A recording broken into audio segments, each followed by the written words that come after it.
my YouTube channel, Rosalja's Vlog. So for today guys, I'm going to share with all of you yung mga skin routine na ginagawa ko everyday guys. Ito po yung mga beauty products na ginagamit ko para po ma-maintain po natin yung ganda na gusto po natin sa ating kutis. Ito lang lagi kong ina-advise guys, kahit mother na po tayo, kahit busy po tayo sa ating mga anak, kahit busy po tayo sa bahay, don't forget to take good care of yourself. Okay guys? Kailangan po natin, kahit gaano tayo ka-busy guys, kailangan nating alagaan ang ating sarili kahit mother na po tayo. Kailangan pong alagaan natin ang ating mga kutis. Okay guys? Kasi importante po yun sa atin, di ba? Nakaka-boost po yun ng confidence guys. Pag feeling mong makinis, feeling mong smooth yung skin mo. Hindi naman sinasabing maputi guys. Kasi ako gusto ko din yung morena, yung kulay guys ng isang babae o isang lalaki. So for today guys, eto lang itatanong ko sa'yo, dalawa lang. Dry ba ang skin mo?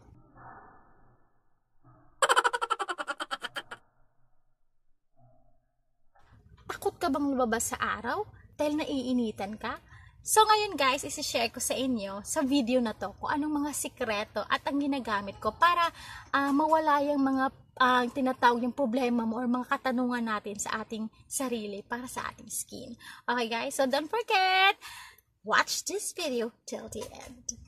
So eto na guys, eto po mga produkto na ipapakita ko sa inyo. Hindi po ako endorser nito guys ha. Baka naman kung kukunin po ako, di ba? Why not? Di ba? Hoping. So ito guys, ipinapakita ko sa inyong dalawang produkto na ginagamit ko. Pang moisturize po siya ng skin, yung isa.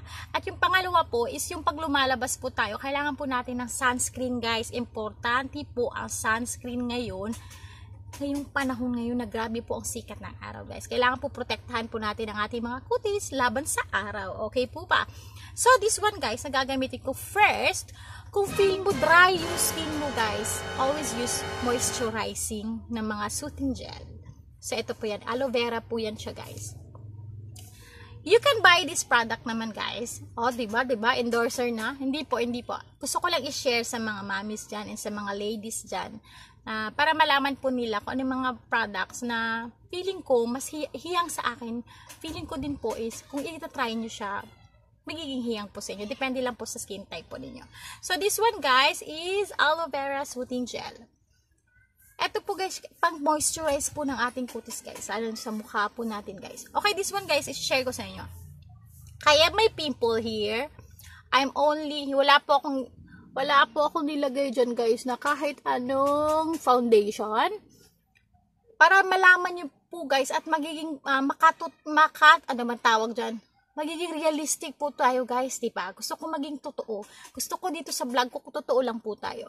So, I only put eyebrow and a little bit of lipstick, guys. Kasi po, pag wala po nito, ang putla-putla po natin. Hindi po ba? So, I have my bare skin here. Bare po yan. Ibig sabihin yung bare, alam nyo na po, i-search na lang po natin, i-google na lang po natin, ibig sabihin ng bare. So, wala kang nilagay na any kind of foundation, di ba?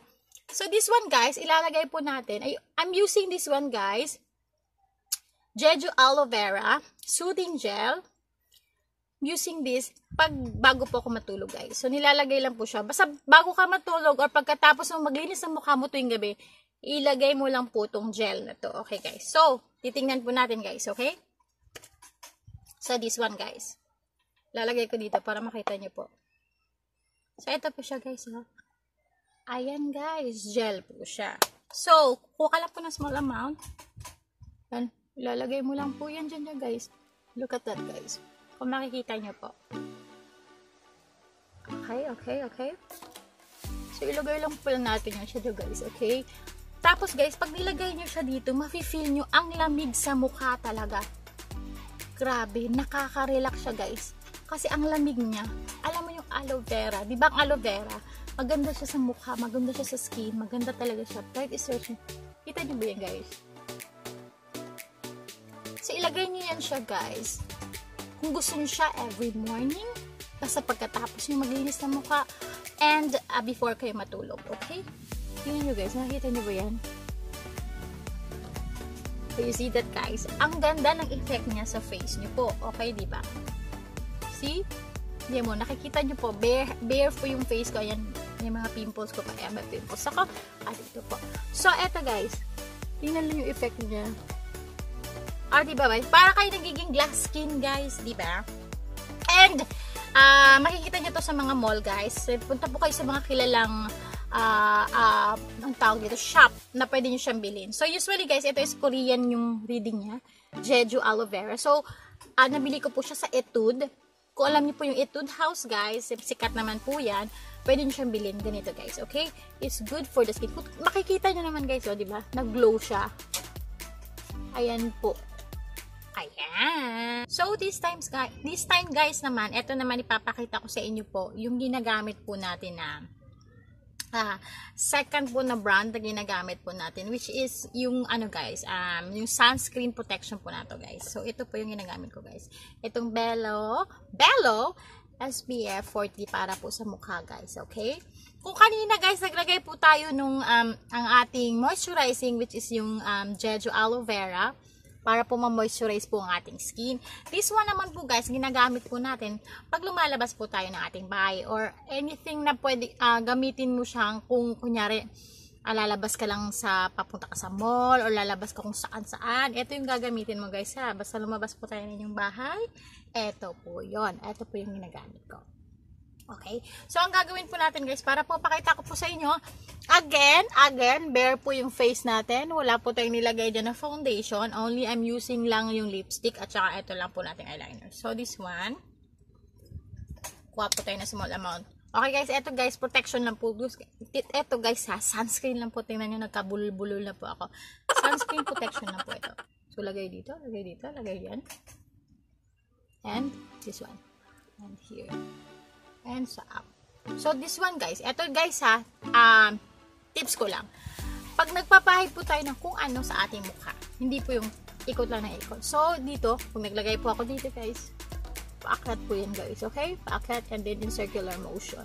Okay guys? And para po binabanat po yung skin mo natin. Ayan po guys, okay? Sun pababa. Ano gusto yung paakyat? Gusto naman pababa then sa forehead po natin. Ayan, pinapakita ko po sa inyo guys, okay, kung paano ko po siya na-apply sa ating face. Ayan guys, at saka ito po ginagamit ko guys, ito po, hindi po ito, this one po. Ayan. So you see guys, ito is sunscreen po ito guys, okay. Ito po yung ginagamit natin. Ang protection po. If ever po, lalabas po tayo ng ating bahay. So, ayan guys. Makikita nyo naman po guys, okay? Ayan. Makikita nyo po. Wait. Kaya natin yung bangs natin. Baka masira. Diyos ko, bilang na bilang ko pa naman yung bangs ko guys. Diyos ko, mga 120 yata guys. 120 karaso. So, tingnan mo guys. Okay, naglagay na po ako nung cream. Etong Bello. Maganda po siya guys. Para sa akin, okay? Maganda po siya kasi po, bukod sa sunscreen po siya, is parang meron ka na po ding, parang naglagay ka na po ng baby cream. Alam mo nyo po yun, yung gumagamit po dyan ng baby cream po dyan. Ayan guys, ayan guys, papakata ko sa inyo. Ayan guys, okay?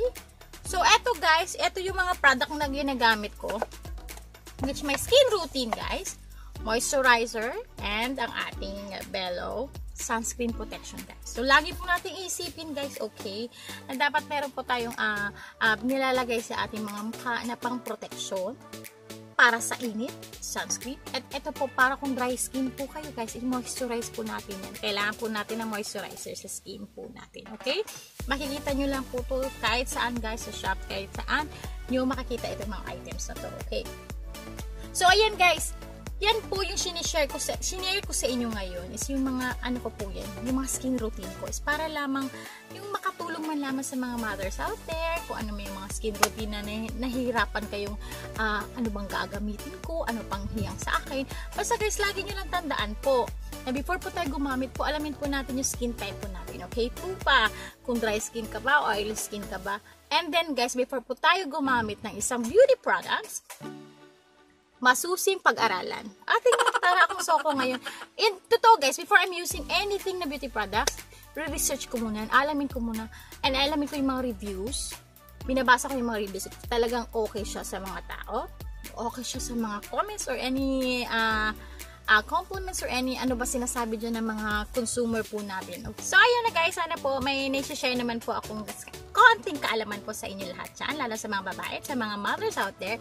At ayan po guys ha, huwag niyo pong kalimutan or don't forget to subscribe again my channel, Selja's Vlog. Click the notification bell para po updated po kayo sa upcoming videos ko.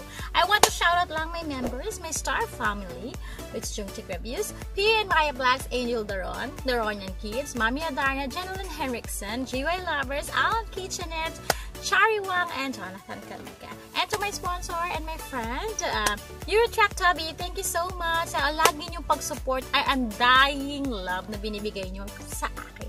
So thank you guys. So ulitin po. Always remember, stay happy and stay healthy. Bye-bye!